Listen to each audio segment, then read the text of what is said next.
India की जो सोच है वो ट्रू कमिटेड किस्म के लोग हैं। हिंदू जो है ना, अच्छा जो दुनिया में अकलियत में होता है ना, अकलियत में हिंदू अकलियत में थे ना, मुसलमान तो पूरी दुनिया में फैले हुए थे, ठीक है, हिंदू अकलियत में थे। लिहाजा आप देखें कि हिंदुइज्म जो है वो बाहर नहीं फैला, हिंदुइज्म हिंदुस्तान के अंदर ही है। लिहाजा वो अपने साथ, अपने कौम के साथ, अपने मज़हब के साथ 100% सिंसियर थे। अब दो शख्सियतें उनके पास ऐसी हैं जो रोल मॉडल के तौर पर देखी भी जा सकती हैं, बताई भी जा। अब गांधी का कैरेक्टर सारी ज़िंदगी का देख लें। बेशक बहुत सारे लोग क्रिटिसाइज़ करते हैं कि वो लबादा उड़ा हुआ था, धोती पहनता था, नंगा रहता था, लेकिन उस शख्स की कमिटमेंट देखें कि मरा भी है। नथू राम ने जब उसको मारा तो उस वक्त भी वो उसी हुलिये में था। ऐसे ही है।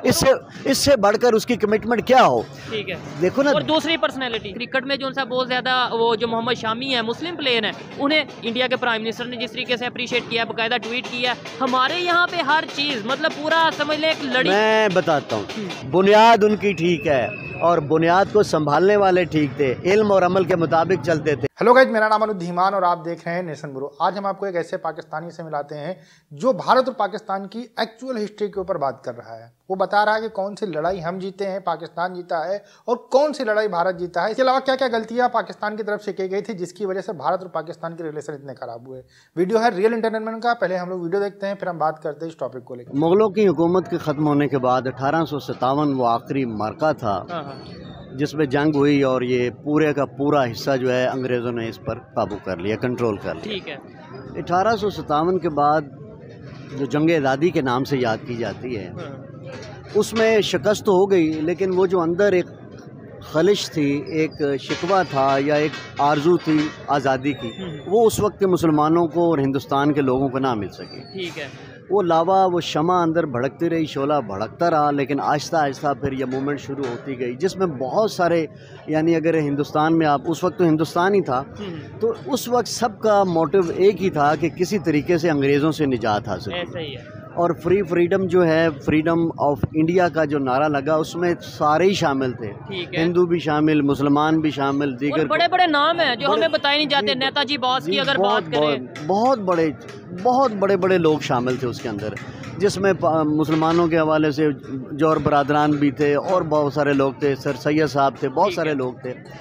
हर एक का मोटिव यही था कि one way or the other किस तरह अंग्रेज़ों से हम आज़ादी हासिल कर सकें। ये गो के एक लंबा प्रोसीजर था तारीख़ के हवाले से, लेकिन आप देखते हैं कि तारीख़ भरी पड़ी है मूवमेंट्स के हवाले से।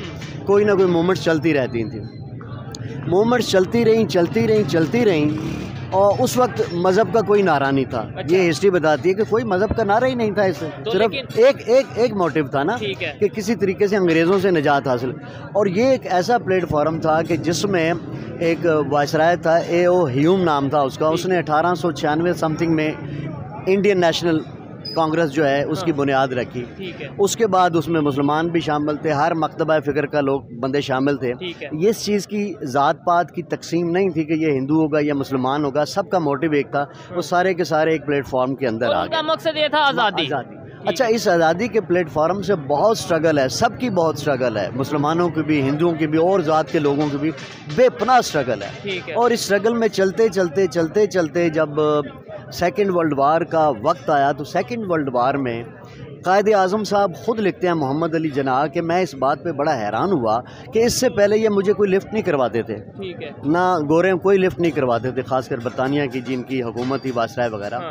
लेकिन मैं क्या देखता हूँ कि अचानक एक तब्दीली आती है और मुझे इम्पोर्टेंस दी जाने लगती है। उसके पीछे वजह क्या थी कि जब सेकेंड वर्ल्ड वार हुई 1939 से ऑनवर्ड 1945 तक, तो पीछे हिंदुस्तान में इन सियासी लीडरों से गोरों ने कुछ कमिटमेंट्स की।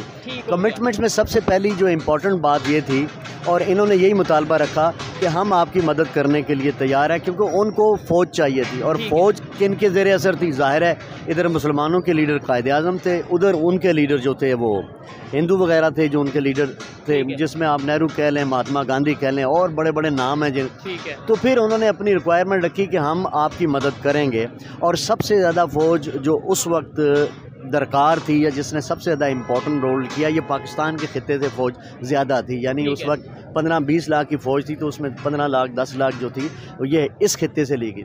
यहाँ कायद आज़म ने कहा कि मैं इस बात पे सरप्राइज़ हुआ, लेकिन उन्होंने ये हमारे साथ कमिटमेंट की कि जैसे ये सेकंड वर्ल्ड वार ख़त्म होगी आप हमारी मदद कीजिए। और आपको पता है कि सेकंड वर्ल्ड वार का फैलाव पूरी दुनिया में हो गया था उस वक्त, बर्मा तक उसकी फ़ौजें जो आ गई थी जर्मन की। सर थोड़ा सा देखें, हम अगर क्रिटिक्स को पढ़ें सुने, इंटरनेशनल बुक्स को देखें, तो ये ऐसा नज़र आता है कि भाई मज़हब को बीच में लाया गया। ऐसा नहीं था कि पहले से लड़ाइयाँ आपस में जंगे यहाँ लाहौर की बात करें, यहाँ पे तो हिंदू, सिख, ईसाई, मुसलमान सब मिल के बिजनेस करते थे इसी लाहौर में। तो फिर और अभी भी अगर इंडिया की बात करें वहाँ पे बिजनेस कर रहे हैं। और फिर पाकिस्तान जब बना तो पाकिस्तान में भी कायदे आज़म ने कहा कि सब आज़ाद हैं, यानी अगर पाकिस्तान में सब आज़ाद हैं तो हिंदुस्तान में आज़ाद नहीं थे? आज़ाद थे, सारा कुछ था, लेकिन मैं क्या कह रहा हूँ कि हालात तो वाक़यात ऐसे पैदा हो जाते हैं कि एक नई प्रोपोजिशन निकल के सामने आ जाती है। जब वो नई प्रोपोजिशन निकलती है तो एक नया विजन सामने आ जाता है। वो नया विजन आ गया ना, उसको आप कह लें कि मज़हब का तड़का तो बाद में लगा ना। वो तो आहिस्ता आहिस्ता इन्होंने कहा कि ठीक है मुसलमानों के लिए, जैसे आज भी यहाँ आप देखते हैं कि मजहबी स्लोगन, मजहबी नारे बहुत इफेक्टिव होते हैं। तो लिहाजा वहाँ ला इलाहा इल्लल्लाह मोहम्मद रसूलुल्लाह का जो नारा लगा दिया, क्या उस नारे ने कैश होना ही होना था, होना, और वो हुआ एट द एंड। अच्छा, फिर दूसरी प्रॉब्लम ये आ गई कि अगर ये ना होता तो फिर इसकी क्या शक्ल बनती। हालांकि पहले, इससे पहले, दो कौमी नज़रिए से पहले हिंदुस्तान के अंदर मुसलमानों के लिए जिस तरह से अरेंज किया जा रहा था कि जहाँ इनकी ज़्यादा तादाद होगी वहाँ इनकी हुकूमतें बनेंगी, और जो बात राइट्स देने के फिर भी वहाँ पे बात हो रही थी, सब कुछ हो रहा था, लेकिन हालात वाक़यात जैसे चेंज होते रहे, बदलते रहे। इस विजन ने, इस दो कौमी नज़रिए ने जड़ पकड़ी, और उसके बाद इसको मजहबी तड़का लगा लें या हकीकत भी कह लें, ये और ताकतवर होता गया। और इसका रिजल्ट एंड पे आप ये देख लें कि फिर पाकिस्तान इस शक्ल में मौजूद। चलें जी सर, पाकिस्तान तो बन गया, नो डाउट। ये बड़ा शॉर्टली सर ने बताया है, मैं ये समझता हूँ कि अगर इनसे प्रॉपर डिस्कशन की जाए तो 1 घंटे की ये मजीद इसके ऊपर बात कर सकते हैं। लेकिन सर अब पाकिस्तान गया बन, हमने मजहब का तड़का भी लगा दिया, मजहब के नाम पे एक मुल्क भी बना लिया। फिर वहाँ पे अलहदा बात है कि हमने इस्लाम के नाम पे कंट्री तो बनाया, वहाँ पे इस्लामिक निज़ाम नहीं आज तक लेके, वो एक अलहदा मैटर है, उसके ऊपर कभी बात करेंगे। फिर हमारी हिस्ट्री जो 4 जंगें हमें बुक्स में पढ़ाई जाती हैं और जो रियल में वो क्या है, मैं आपको बताता हूँ। 1947 में पाकिस्तान आज़ाद हो गया। 14 अगस्त 1947 को पाकिस्तान कायदे आज़म ने 12 बजे अनाउंसमेंट की आज़ाद, और 15 अगस्त को लॉर्ड माउंटबेटन ने कहा कि आप आज़ादी का ऐलान करें और इसके साथ ही कॉन्स्टिट्यूशन बनाएं। ठीक है, ये उसने वादे तौर पे पैगाम दिया कि आप कॉन्स्टिट्यूशन बनाएं, आप अपना बनाएं, आप अपना बनाएं। ठीक है, और आप देख रहे हैं कि जैसे ही एक और बदकिस्मती पाकिस्तान की है, क्योंकि कॉन्स्टिट्यूशन ना बन सका, हत्ता कि कायदे आज़म मोहम्मद अली जिन्ना भी 1935 के एक्ट के तहत हलफ उठा रहे हैं। ठीक है, क्योंकि कॉन्स्टिट्यूशन नहीं बना नहीं पाए। इंडिया ने 1951 में कॉन्स्टिट्यूशन बना लिया था। इधर हम ना बना पाए, इधर तो हम, मैं कहता हूं ठीक है ना बना पाए। जब कॉन्स्टिट्यूशन ना बना तो फिर कायदे आज़म की डेथ के बाद, और वो अक्सर कहा करते थे कि मेरी जेब में खोटे सिक्के हैं। खोटे सिक्के क्यों हैं? आज़ाद ने, मौलाना अब्दुल कलाम आज़ाद ने ये बात कही थी कि जिस पाकिस्तान को हासिल करने जा रहे हैं, यहाँ पर आप देखेंगे कि एक आने वाले वक्त में वहाँ के लोग उन्हीं महरूमियों का शिकार होंगे जिनका आज हैं। 9 साल तक कॉन्स्टिट्यूशन ये ना बना सके। इंडिया ने 1952 में बना लिया 51-52 में बना लिया। हाँ। अच्छा, उसी के साथ ही आप देखेंगे रेड क्लिफ अवार्ड के तहत जो इलाके गुरदासपुर, पटियाला, पठानकोट वगैरह, जो कि पाकिस्तान में अगर सिंसियरली, ऑनेस्टली किया जाता तो ये इनकी, लेकिन रेड क्लिफ अवार्ड की वजह से वो सारा इलाका हमसे छिन गया, क्योंकि कश्मीर आगे वो सारा वो लगता था, लिहाजा उन्होंने ले लिया।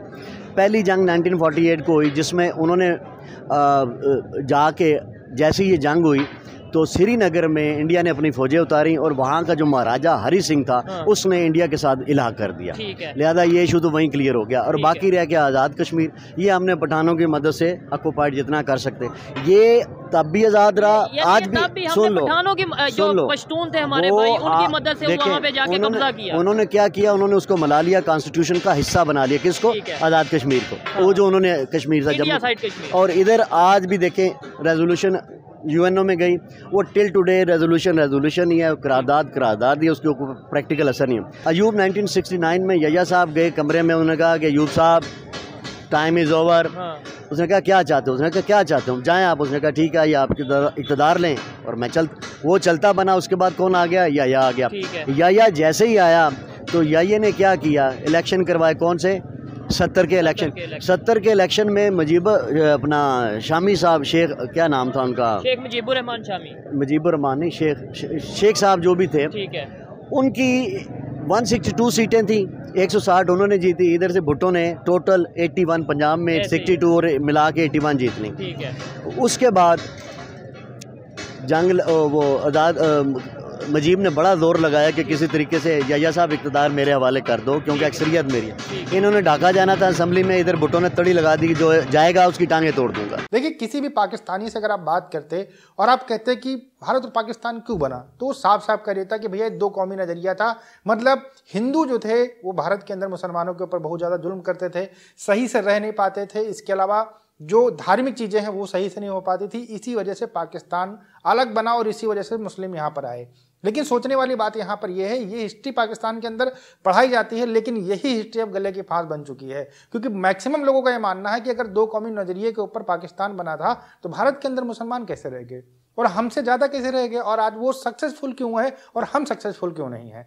ये बहस कहीं ना कहीं पाकिस्तान के अंदर कभी ना कभी चलती रहती है, इसकी आवाज़ें उठती रहती। वीडियो के अंदर आपने देखा किस तरीके से इन्होंने बात की है कि भारत और पाकिस्तान के अंदर पहले लोग आराम से रहते थे, हिंदू मुस्लिम सब साथ में रहते थे, उन्होंने ही आज़ादी की लड़ाई लड़ी। पाकिस्तान की किताबों में पढ़ाया जाता है कि जो हिंदू थे वो अंग्रेजों से मिले हुए थे, मुसलमानों की वजह से आज़ादी मिली, उसके बाद में पाकिस्तान अलग हुआ।